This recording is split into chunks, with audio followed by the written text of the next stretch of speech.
historiadores e historiadoras, tudo bem com vocês? Aqui é a Raquel e esse é meu canal Linha do Tempo.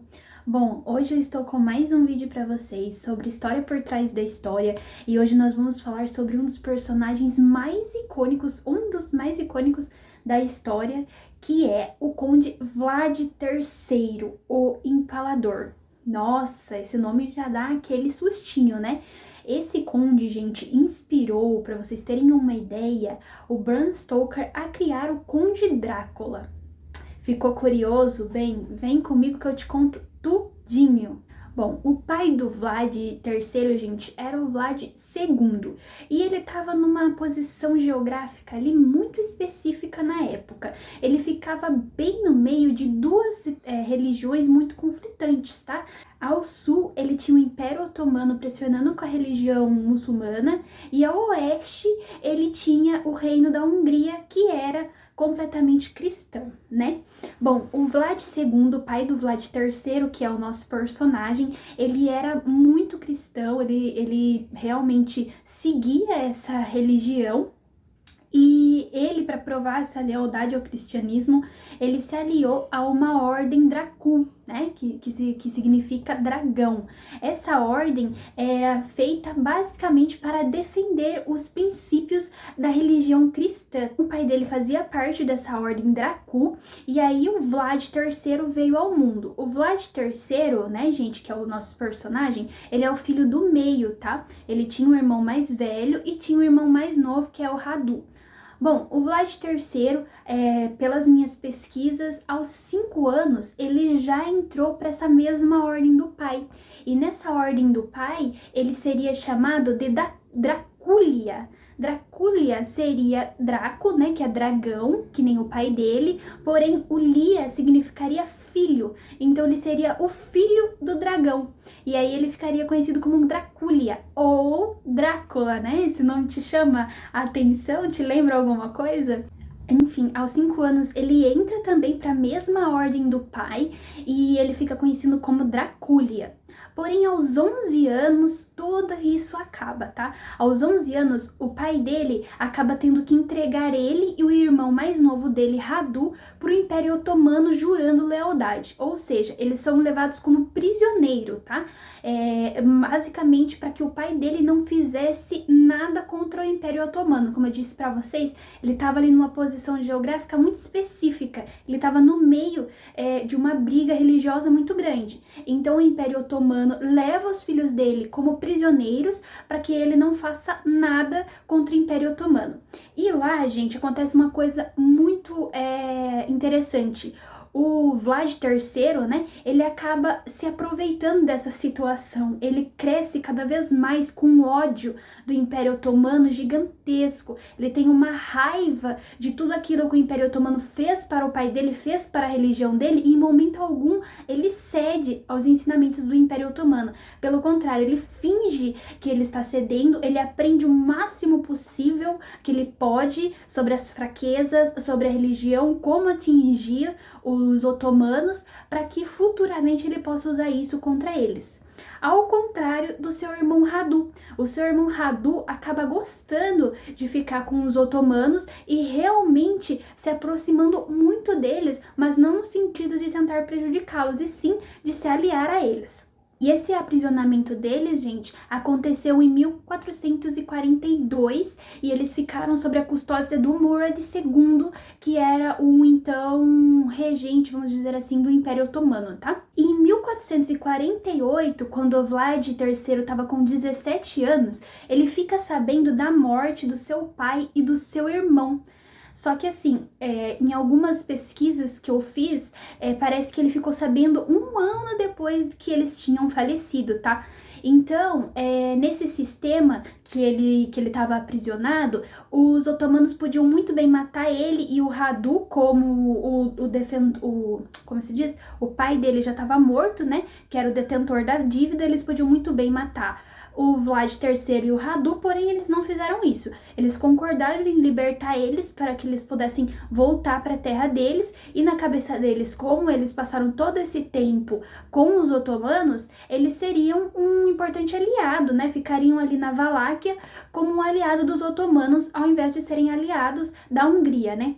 Porém, o Radu não quis voltar, o Radu preferiu ficar com os otomanos, porque, como eu disse pra vocês, ele gostava dos otomanos e queria ficar ali, mas o Vlad voltou, porque, como eu disse, o Vlad tinha um ódio gigantesco dos otomanos, e tudo aquilo estava fermentando dentro dele. Então, ele fingiu que ele voltaria para ser aliado dos otomanos e tudo mais, porém, ele queria mesmo era retomar as suas terras para invadir os otomanos, para resistir contra os otomanos, tá?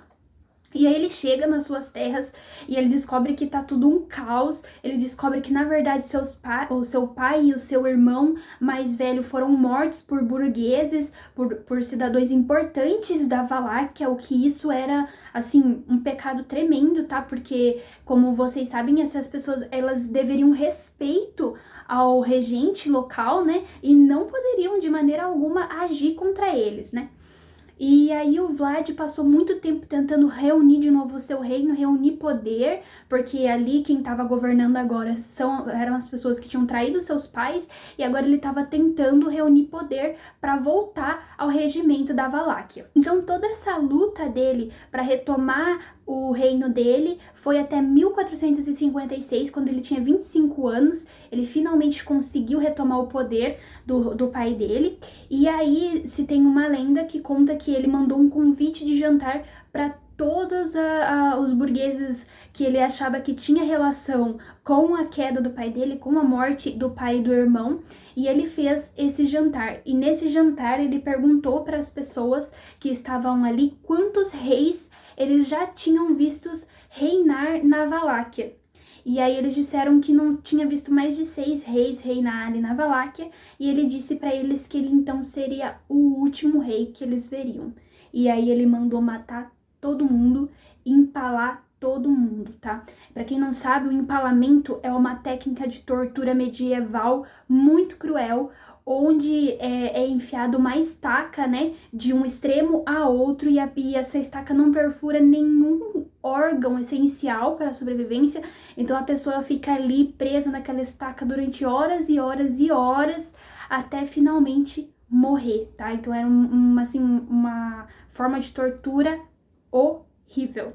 E aí foi o que ele ganhou o apelido dele de Steps, né? Que significa o empalador, né? Que é Vlad III, o empalador. Então ele fazia isso com todas as pessoas que eram contra ele, com todas as pessoas que eram inimigas de batalha dele. Ele mandava empalar todo mundo, deixava o campo de batalha cheio de estacas com pessoas empaladas, gritando e sofrendo muito, tá?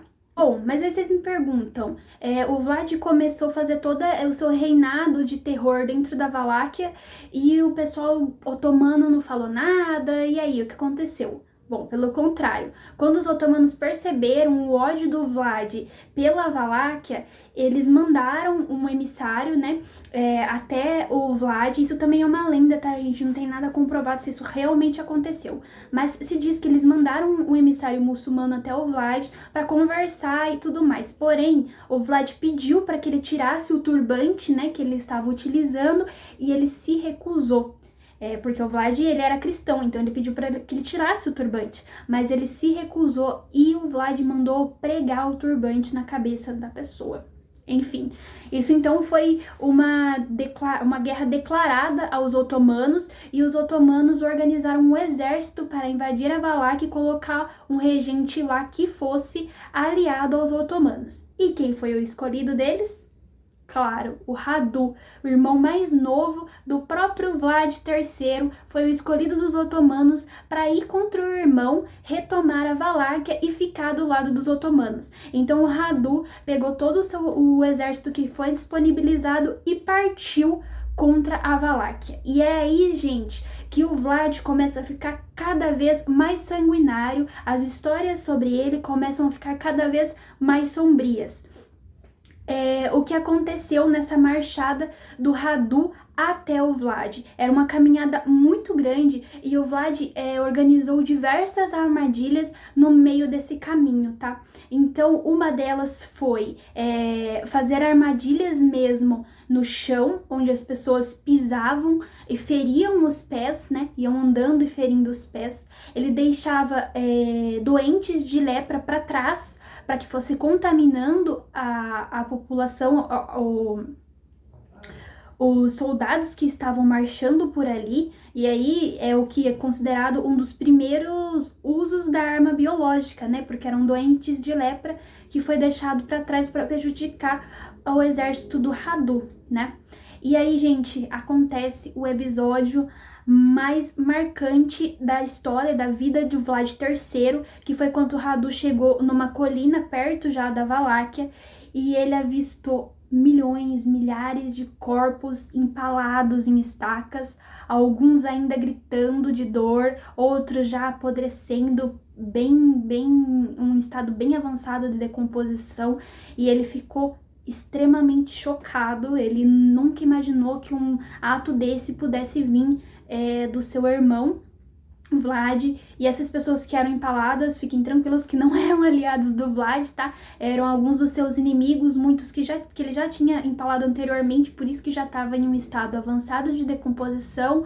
Alguns eram outros inimigos que ele tinha acabado de capturar, outros eram doentes de lepra também da própria aldeia dele, da própria população dele, porém ele mandou empalar para assustar os otomanos, e deu certo, gente. Eles ficaram tão assustados, mas tão assustados com aquela cena que eles viram, e pensa, a caminhada era longa, muitos deles já estavam doentes por todas as armadilhas que o Vlad tinha colocado anteriormente, e aí o psicológico deles estava completamente abalado. A ideia do Vlad não era em nenhum momento enfrentar esse exército de igual para igual, até porque o Vlad tinha pouquíssimos homens, né? Na contagem, o Vlad tinha tipo um homem a cada 3 dos otomanos, então assim, não era possível o Vlad vencer de uma forma física aquele embate. Então ele usou de armadilhas de guerra, ele usou de estratégias de guerra para ele conseguir abalar o psicológico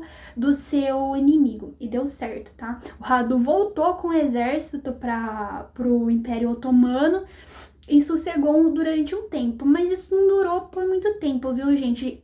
Os otomanos conseguiram invadir, acabaram conseguindo, infelizmente, invadir a Valáquia, e o Vlad não teve outra opção a não ser fugir para a Hungria, onde ele ficou prisioneiro durante 12 anos da sua vida. Mas como prisioneiro lá, gente, ele não sofreu, tá? Ele não ficou preso, sendo torturado, nada disso. Ele ficou preso assim como um prisioneiro, vamos dizer, não de luxo, mas um prisioneiro nobre, né? Onde ele recebia bom tratamento, ele até se casou, chegou a ter filhos e tudo mais.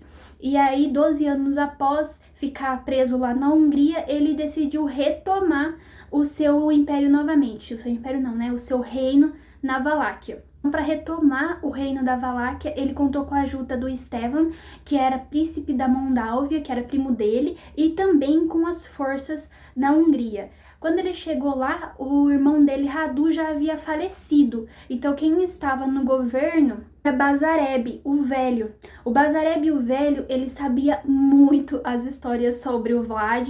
Ele já tinha ouvido falar muitas coisas sobre o tal Drácula, né? Sobre as suas crueldades e tudo mais. E ele preferiu fugir até que enfrentar o Vlad, para vocês terem uma ideia de como ele era cruel, tá?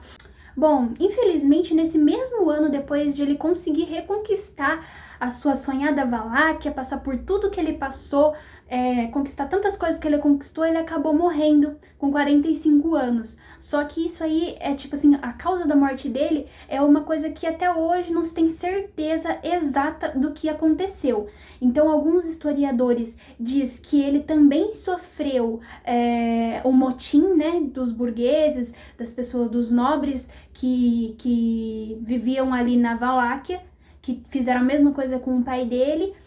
Acredita-se que alguns historiadores acreditam que ele tenha sofrido esse motim, Outros já diz que foi os próprios otomanos que tentavam colocar de novo o Bazareb no poder para governar a Valáquia, e não se sabe exatamente o que foi que aconteceu. Outros dizem que ele pode até ter se matado, não se tem uma certeza. E muito menos se tem certeza do seu corpo, né? Alguns dizem que o seu corpo estava enterrado em Sinagov, que fica a 30 quilômetros da capital Bucareste. Porém, já foi checada essa informação, os arqueólogos desenterraram o cadáver que dizia ser pertencente ao Vlad III, mas não era dele. Alguns dizem que os otomanos levaram a sua cabeça decapitada até a Constantinopla como troféu, né? E aí entra a teoria de que realmente tinha sido os otomanos que acabou matando ele. Enfim, não se tem certeza. O fato é que aos 45 anos de idade, após retomar o seu reinado, ele acabou falecendo. Bom, existem muitas outras histórias sanguinárias ligadas ao Vlad. Tem uma história que diz que ele deixou uma moeda no vilarejo dele e, por medo, os aldeões, de tanto medo que tinham, não mexiam na moeda, ninguém nem tocou na moeda por medo do que ele pudesse fazer, né? E existem histórias de que ele enterrava as pessoas vivas, realmente a questão do empalamento que é comprovado e tudo mais, mas não se tem nenhuma história que realmente ele sugava sangue, né? Isso foi mais o Bram Stoker mesmo, que, inspirado em todas as coisas que o Vlad fez para sobreviver e para salvar a Valáquia, criou o nosso querido Drácula. E é bem legal, né, gente, ver essa ligação e perceber que, na verdade, o Vlad III era mais terrível que o Drácula, se a gente for parar pra pensar, né?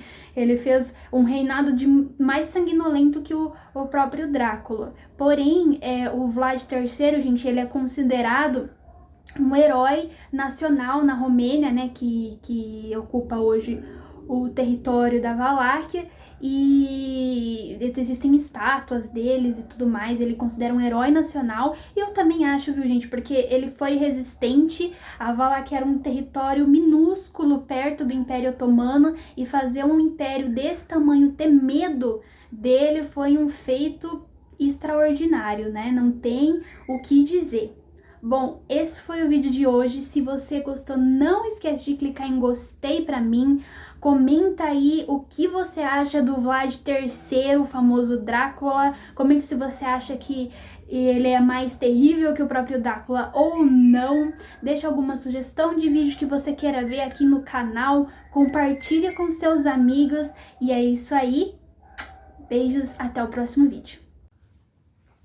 E para quem gostou do Vlad III e quer fazer mais uma ligação dele com o personagem fictício do Bram Stoker, eu não poderia deixar de indicar o filme O Drácula, uma história nunca contada, que foi feito em 2014 pela direção do Gary Chori, tá?